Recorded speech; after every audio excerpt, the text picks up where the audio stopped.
Hey guys, I'm Bryson here. Welcome to my show, and today we're going to take a look at KSI and how he spent the money he actually made from all those fights. And by the way, if you want to be on this show and talk to me and just like talk to me live about any questions like budgets, money, how to make it, how to spend it, invest in anything related to finance, well, send me an email at TommyBrysonShow@gmail.com. Also, the email is down below. That way you know exactly what the email actually is and you don't get like scams. Just send me an email over there. Let me know what your topic is, what you want to talk about, and any questions that you actually have, and you can come on the show and you can talk about it right here to also help other people. By the way, subscribe to the channel if you're new here, and also destroy the like button. Without further ado, let's find out exactly how KSI himself spends his money. Two YouTubers to come out of the woodwork and just smash the boxing scene. By the way, from that boxing game, I think he made like maybe like, it was like 10 million or 20 million. It was like some crazy number. It was insane. This is your boy KSI. I'm gonna be telling you about the best and worst money I've ever spent. This is always very interesting, you know, because usually, by the way, he's making videos for like I think 8 years, like probably the same as PewDiePie, for a very long time. And the answer is, it's always like very strange to see exactly how people spend money once they make a lot of money, all of a sudden. But in reality, he's been making money for a very long time, so it'll be interesting. All right, so here it is. What's the best money you've ever spent? By the way, this was on January 9th, 2020. He probably makes a lot more because of his new album, but let's find out. So I guess from a business point of view, I knew me calling out one of the Paul brothers made sense.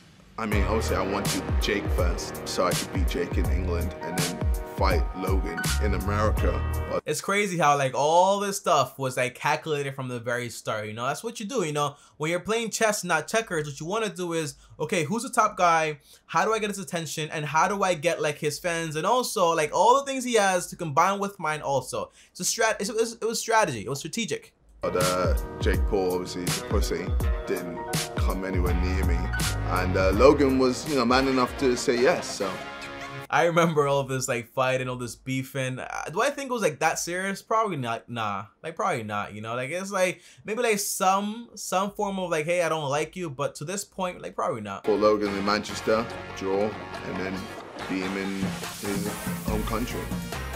The main goal for me, yeah, that fight was insane. When he came to like the US and then he beat Logan Paul, he draw the first like time. It was interesting how like they draw the first time, then they make the final fight like here in the US. I love boxing. I love boxing. Was to get his audience, get his American audience to the point where, you know, I'd start becoming a lot more familiar in America. Yeah, strategy. If you're like the biggest in the UK, how do you get the US? Well, you beat the guy with the audience in the US, okay? And that's how you keep growing and growing, you know? So that's why, like, usually you have to target different people, making different types of videos also. Like, not fighting people, you know, but it's a very interesting way to actually do it. We knew there's gonna be a lot of attention. We knew there's gonna be a lot of hype. We knew a lot of people wanted to. Yeah, he had like all celebrities over there, like Justin Bieber, a whole bunch of people were there. See this. Logan's team wanted to price the fight ridiculous, but I was like, yeah. They wanted it to be $25. I was like, no. Yeah, you can't make it that high, right? Because their audience is like very like you know, like it's like kids and stuff like that also. So you can't really make it that expensive. Fuck that. Let's make it 10. Let's make it very, you know, reasonably priced. It worked perfectly. We had 1.2 million buys for the first. Wow, 1.2 million times 10. Wow, that's a lot of money, right? That's like $12 million. You know, the answer is they made a lot of money. They made a lot of money. But that's just like the buys, not like the brand deals, the networking, the actual people that actually came to the plaza. Oh my God, that was a lot of money. But again, well deserved. Well deserved. Obviously, that was the biggest YouTube streaming event of all time. Like, no event has beaten it. I changed the game, man, to the point where Eddie Hearn was knocking on my door. To get over 1 million buys is ridiculous. Yeah, because I remember in the beginning, the entire idea was that, you know, these guys are just like YouTubers, and, you know, they're not real boxers. They can't really be in like the boxing scene. But, you know, when money talks, you're like, hey, these guys had like over 1 million buys. Like, we want to get a piece of this money, you know? So then DAZN came along and like, hey, just come on DAZN. And the idea is that, you know what? if the same thing with like KSI and like the Logan Paul thing. KSI wanted the Logan Paul audience, right? Logan Paul wanted the UK audience, and then DAZN wanted the money, right? Everybody wants something, and that's how negotiations strike. What's the worst money you've ever spent? So I'm guessing the best money he ever made financially, strategically, was basically doing the Logan Paul fight. But again, that was also very risky, because if he lost, well, Logan Paul got a lot bigger also. So it's all about the comeback and how hard you come back. So I guess like the risk like was always like, it was well spent. The risk was well calculated. I remember when I earned my first paycheck. Yeah, I spent it on a Armani blazer. Oh my gosh, an Armani blazer, his first paycheck. I don't like suits.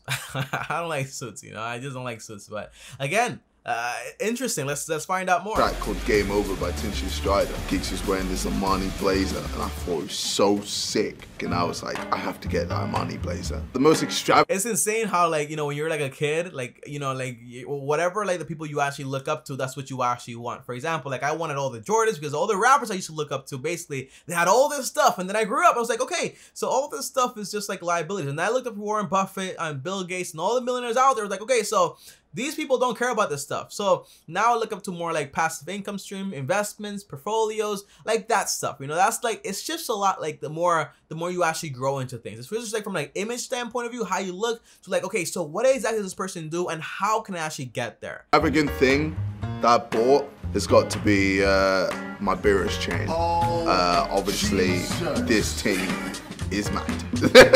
Your boy went ham with this. It's valued at around $500,000. All right, so it's valued at around $500,000. It's a Beerus chain. If you guys don't know what that is, it's basically like a Dragon Ball Z character. I watch it all the time also. But the idea is that, it's interesting how the jewelry game actually works, because it might say like, hey, the value is like $500,000, but usually that is all for insurance claims. You know what I mean? So if the chain gets lost, basically, and they cover the insurance, it can cover all of the costs, plus a little bit more. But the answer is usually the real value of it is usually like nowhere near this, okay? I'm just being honest, because that's what actually goes on behind the scenes when it comes to chains, especially like when you have like all custom made and all this and that. In reality, the value is not as much as you probably think. So do I think it's like 500K? The answer is no. No. I think it's like for insurance purposes, it's actually like listed or valued at that price, or appraised at that price. By the way, how can you let a jeweler appraise the price of the product they're selling to you? Okay, it shouldn't be allowed. Like when it comes to like insurance wise, insurance should have like their own people that come by and be like, okay, here's the value of this, okay? Because it's kind of like, it's weird. It's so weird. Yeah, it's crazy, man. Pragnus did a beautiful job. I mean, it means so much to me. Obviously, Beerus is a Dragon Ball super character, and I just think he's sick as hell. So to have a chain. Yeah, man, that was a big waste of money. That was a big waste of money. I'm not gonna lie, it was a big waste of money on KSI's part. I think he has like real estate. Let's find out more. And it's the only chain in the world like that. Levels. Yeah, it's the only chain in the world like that, but it also means that you're the only person that's actually interested in it, and the only person can probably afford something like that with all that detail, which means the pool of buyers is a lot lower. If anything ever goes left and you basically need to sell it, you'll probably sell it for like less than 100K. What's the best financial advice you ever received? Best financial advice I've got from someone? I think it's just from my parents.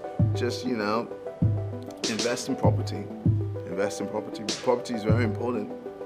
Yeah, that is awesome, and it's fun how it's kind of weird, right? How like people, for example, from the UK, America, also third world countries, like all over the place, like everyone always says, land is important. It's like a global thing, and the idea is that land, it holds your money, holds your value. On top of that, it also provides cash flow for you. So it's like overall, it's solid investment wherever you are in the world. Sometimes, okay, sometimes, and also depending on the market, like buyer's market and also seller's market. I have over 10 houses all around England, like altogether it's like 10 million plus.